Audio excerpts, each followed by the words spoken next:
You reached Hurricanes Hotline, home of the WBC and WBA's world-rated contender, Hurricane Peter McNeeley. And yes, we are going to fight Mike Tyson, August 19th, 1995. Please leave a message, a phone number, and I'll try to get back to you later. Yeah, that's what it is. I seen McNeeley for about 15-20 seconds in the ring one night. Cliff brought him in just to work out with this fighter, Paul. Didn't take me long. So Vinny sees dollar signs. You know, there aren't many white heavyweights around, and there's only been just a legitimate few since Rocky Marciano retired. He says, if I can build up Peter's record, I can cash him in on a big money fight. Hi, Mr. Molly.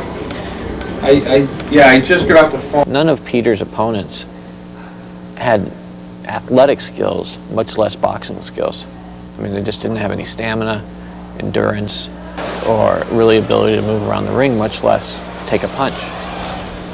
And so what he does is he starts building up his record against guys with little if no boxing ability, guys with no skills. And 4 years later, Peter's 36-1.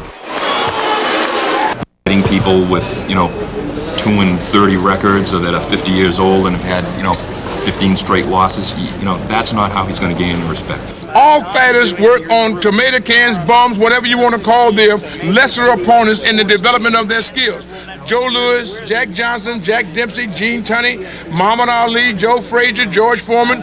What Peter McNeeley has done, which they failed to respect, is that he acquitted himself more admirably with his tomato cans than they did with theirs. He got 21 knockouts in the first round, 30 knockouts out of 36 bouts, you know what I mean? King sees, Peter and his story, and he thinks, hey, a white heavyweight would look really good in his portfolio of boxers. So he signs McNeeley to a 4-year contract. Then Mike Tyson comes out of prison. He hasn't fought in 4 years. McNeeley was the perfect opponent. A lot of people just say, well, Tyson's first fight back, that's reason enough for people to buy tickets and to get the pay-per-view and all that. But in case they need a secondary reason, put a white heavyweight with a great record out there and see what happens. 3 billion people, India, 900 million, Indonesia, Russia, the Soviet Union, all are coming to witness Mike Tyson as he makes his debut in his return match against Irish Hurricane Peter McNeeley. You would think that McNeeley would have fought some name fighters, gone through the ranks. 2 billion people will be witnessing this fight, more than any people that ever witnessed any sporting event in the history of mankind.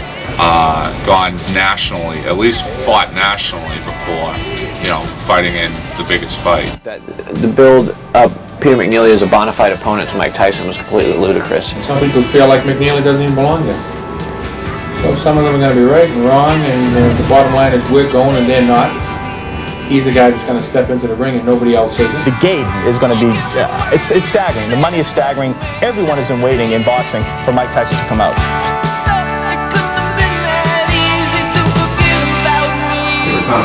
Peter, they're all waiting for you in the room. They're still in the room. You want to do this thing now? Come on, let's go. You want to do it now? No, let's go. Oh, I just want to know what's on your mind. I'm here at the MGM Grand in Las Vegas. We're looking to throw in our dice into no, that sucks. I'm very excited with the fact that I may be facing possibly the greatest fighter of my time, my era, and I just hope that I put on a good show, and I'll be in there looking to knock out Mike Tyson early. Sounds good. All right, so what we're going to do is continue to monitor the situation, wait for this news conference to get underway at the MGM Grand in Las Vegas about Peter McNeeley and Mike Tyson and the details on their upcoming fight. They are still waiting there at the MGM Grand. There's the news conference. Apparently these two fighters are taking news conference timeliness lessons from President Clinton because neither of them are there yet. We're going to bring it to you live just as soon as it happens. Don't go away. Times. Yeah, well, that's 9 till 10. It's 9 till 10.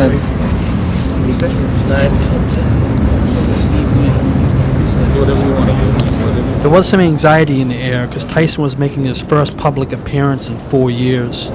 But Vinny and Peter were nevertheless happy to be there. Vinny had second mortgaged his house in order to support Peter's career and was finally paying off. And Peter, who averaged just around $40 for his previous fights, was about to get his first real payday. Yeah. In a sense, he and Vinny had won just by getting here. The shamrock will be flying, the four-leaf clovers in the air, the daisies will be jumping up in the fields, and they will be going from glen to glen. The leprechauns are dancing. Peter has kissed the Blarney Stone, and all of Ireland will be coming out to witness this young man, the courage of a lion. They're on a raft. They're on a boat.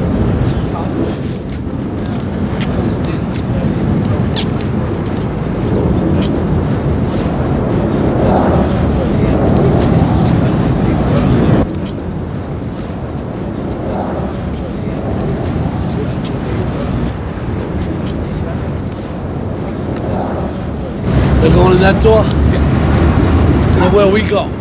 We're right here. Yeah.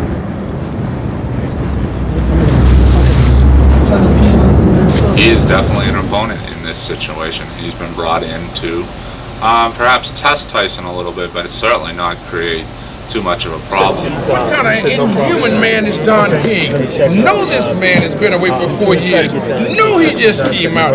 Is he so greedy and mercenary for money that he would take this man and destroy him like that, no matter what? So you see, I understand both sides. I ain't gonna please everybody. Well, it was a mismatch, but Don King and Mike Tyson, especially since it was his first fight back, they were going to give him a lot of leeway in terms of who his opponent was going to be, and everyone was making money off it.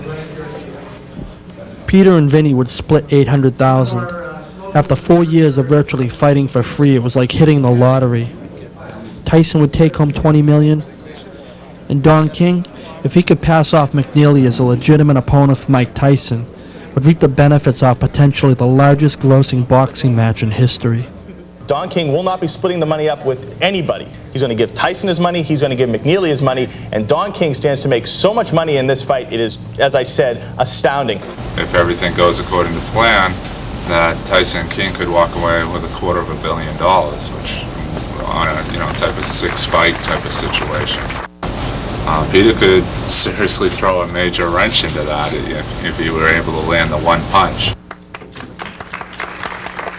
And this is what Peter McNeeley was telling me about. He says he's not going to believe that he's fighting Mike Tyson until he's sitting next to Mike Tyson. We have a shot of Tyson right there, and he looks slim. He does look slim, and I believe this is Don King. Here we go. The press conference begins. Address you this morning.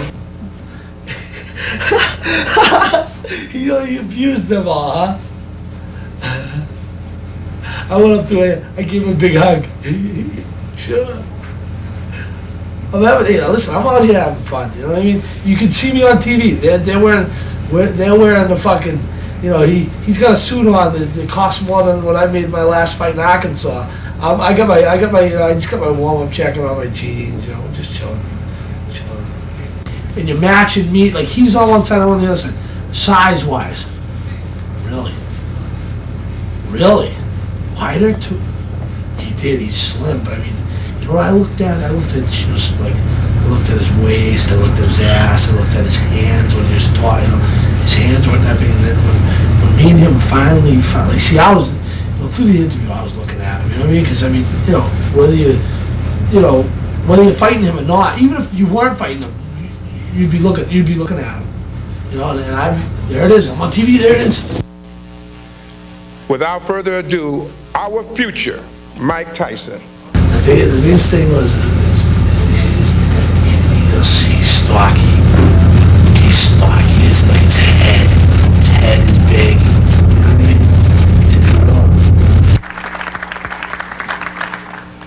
Thank you very much. I'd like to give all praise to Allah, because without Allah this would have never happened. And I'm not much a talker like Don and John. I'm just happy to be back and perform again, and look forward to coming back and fight. Thank you very much. But he's short, he's short, so I mean, this may be easier than I even think. Welcome back. Tyson was still upset over the press he received while in prison and was refusing to do any interviews. King asked Peter to help with the promotions, unaware that Peter was a marketing genius.